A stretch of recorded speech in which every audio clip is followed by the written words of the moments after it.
بسم اللہ الرحمن الرحیم الحمد للہ رب العالمین والصلاة والسلام علی رسولہ الامین وعلی آلہ وصحبہ اجمعین ومن تبعہم بإحسان الى یوم الدین اما بعد۔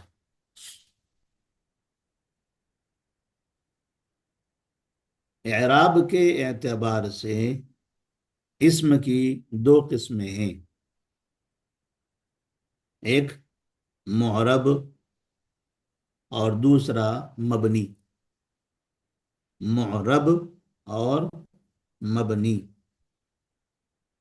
معرب کہتے ہیں ایسے اسم کو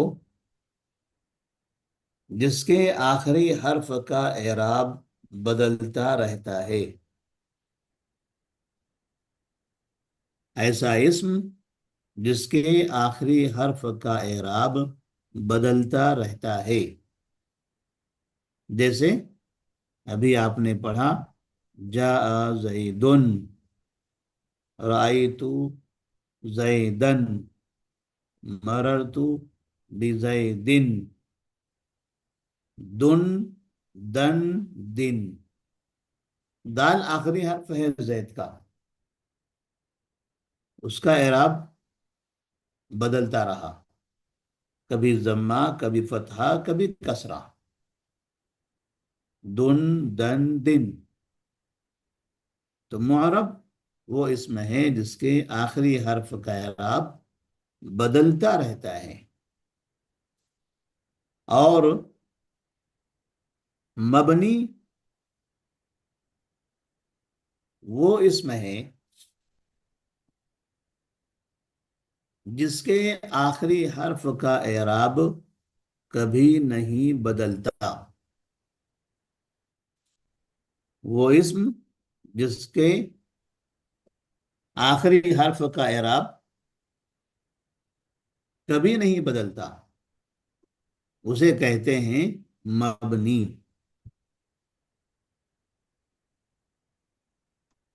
اعراب کتنے ہوتے ہیں؟ اعراب تین ہوتے ہیں،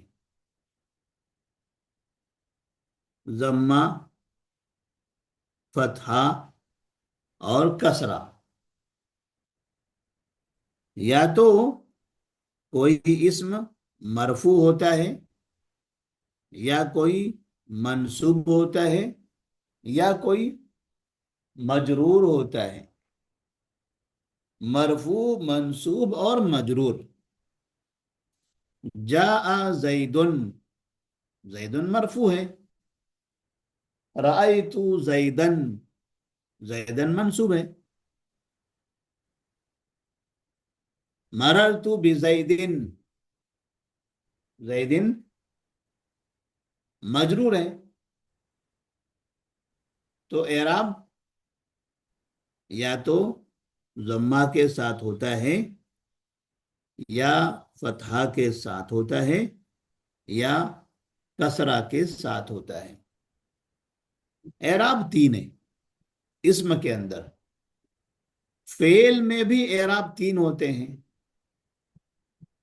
یا تو ضمہ کے ساتھ، یا تو فتحہ کے ساتھ، یا پھر سکون یعنی جزم کے ساتھ۔ فعل یا تو مرفوع ہوتا ہے، یا منصوب ہوتا ہے، یا مجزوم ہوتا ہے۔ جیسے زیدن یذہب، مرفوع ہے۔ زیدن لن یذہب، منصوب ہے۔ زیدن لم یذہب، مجزوم ہے۔ تو فعل میں بھی تین اعراب ہوتا ہے، ضمہ، فتحہ اور سکون۔ اور اسم کے اندر بھی تین اعراب ہوتے ہیں، ضمہ، فتحہ اور کسرہ۔ تو جب اعراب آتا ہے تو اعراب یہ تین ہوتے ہیں۔ تو اسم کی دو قسمیں ہیں اعراب کے اعتبار سے، معرب اور مبنی۔ پھر معرب کی دو قسمیں ہیں. وہ کلمہ جس کے آخری حرف کا اعراب بدلتا ہے، پھر اس کی دو قسمیں ہیں. ایک ہے منصرف اور دوسرا ہے غیر منصرف. ایک منصرف، دوسرا غیر منصرف. معرب تو آپ سمجھ گئے کہ جس کے آخری حرف کا اعراب بدلتا ہے. تبدیلی کتنی چیزوں سے ہوتی ہے؟ تین چیزوں سے. یا تو آخر میں ضمہ آئے گا، یا فتح آئے گا، یا کسر آئے گا. پھر معرب کی دو قسمیں ہیں. ایک ہے منصرف، دوسرا ہے غیر منصرف. اب دونوں کی تعریف آپ سمجھ لیجئے. منصرف کسے کہتے ہیں، غیر منصرف کسے کہتے ہیں. منصرف وہ اسم جس کے آخری حرف پر تینوں اعراب آتے ہیں، ضمہ، فتحہ اور کسرہ. کبھی ضمہ تو کبھی فتحہ تو کبھی کسرہ، تینوں اعراب آتے ہیں. اور اس پر تنوین بھی آتی ہے. تنوین بھی آتی ہے. جیسے جاء زیدن ضمہ ہے تنوین کے ساتھ، رأیت زیدن فتحہ ہے تنوین کے ساتھ، مررت بزیدن کسرہ ہے تنوین کے ساتھ. تینوں اعراب بھی آئے اور چوتھی چیز تنوین بھی آئی. غیر منصرف، غیر منصرف میں ان چار میں سے صرف دو چیزیں آتی ہیں. غیر منصرف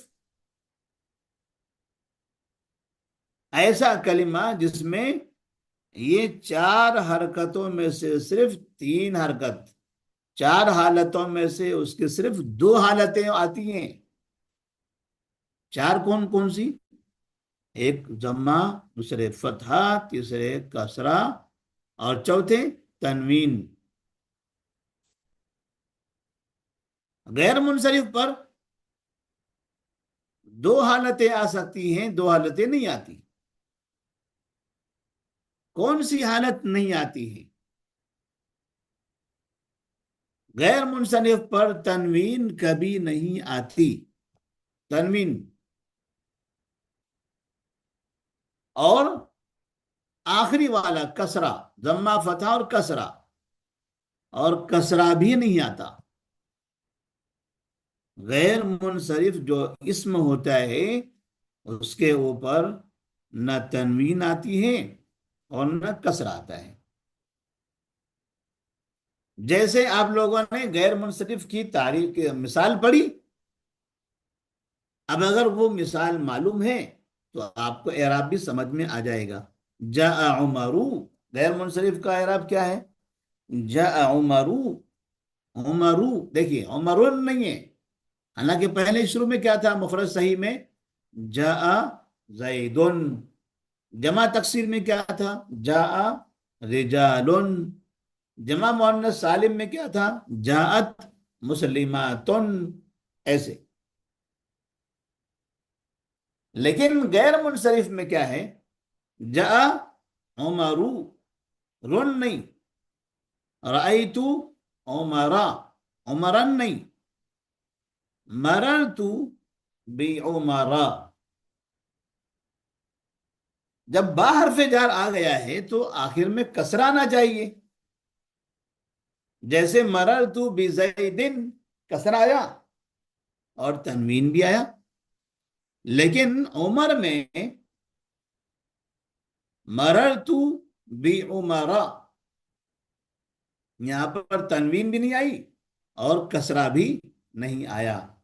کسرہ کی جگہ پر کیا آیا؟ فتحہ.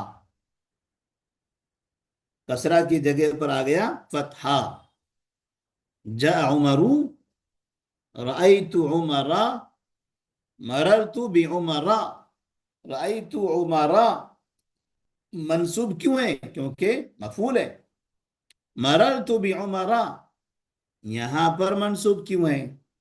جبکہ شروع میں حرف جار ہے تو کہیں گے یہ عمر غیر منصرف ہیں، اور غیر منصرف پر دو حرکتیں نہیں آتی، ایک تنوین اور دوسرا کسرہ.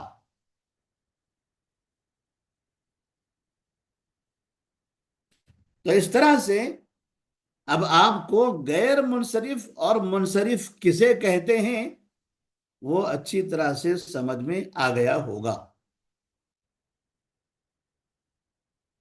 اور پھر یہ منصرف اور غیر منصرف یہ کس کی قسم ہے؟ یہ معرب کی.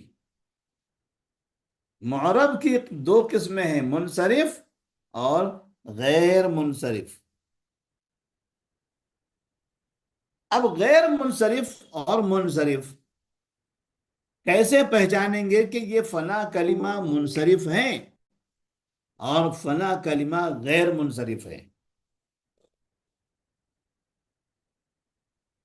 تو یہ بات یاد رکھیں، وہ کلمات جو منصرف ہیں وہ بہت ہیں، جو منصرف ہیں وہ بہت ہیں، اور جو غیر منصرف ہیں وہ چند گنے چنے ہیں.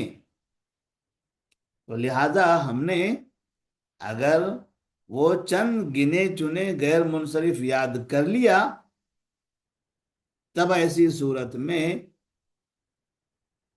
باقی جو منصرف ہیں وہ ہمیں خود بخود سمجھ میں آ جائیں گے. غیر منصرف کم ہے، منصرف زیادہ ہے، لہذا ہمیں پہچان کس کی کرنی ہے، غیر منصرف کی یا منصرف کی؟ غیر منصرف کی، کیونکہ منصرف بہت ہے لیکن غیر منصرف کم ہے. غیر منصرف کو یاد رکھ لیا تب ایسی صورت میں جو غیر منصرف نہیں ہوگا اس میں جو علامتیں نہیں پائی جائے گی تو آپ فوری طور پر وہاں یہ آپ حکم لگا سکتے ہیں. اگر غیر منصرف کی علامتیں پائی گئی تو آپ حکم لگا سکتے ہیں کہ یہاں تنوین نہیں آئے گی، کسرہ بھی نہیں آئے گا. اور اگر غیر منصرف کی علامتیں نہیں پائی گئی تو آپ حکم لگا سکتے ہیں کہ اس پر تنوین بھی آ سکتا ہے اور کسرہ بھی آ سکتا ہے، یعنی چاروں حالتیں ان کے اوپر آ سکتی ہیں. لیکن جو صرف غیر منصرف ہوگا اس میں صرف دو حالتیں آئے گی، یا تو ضمہ یا تو فتحہ، کسرہ بھی نہیں آئے گا اور اسی طرح سے تنوین بھی نہیں آئے گی. تو اس سبق کو، اس معاملے کو آپ اچھی طرح سمجھ لیں. انشاءاللہ منصرف غیر منصرف ہم باقی جو تفسیر ہے وہ آئندہ کے درس میں پڑھیں گے. السلام علیکم ورحمۃ اللہ وبرکاتہ.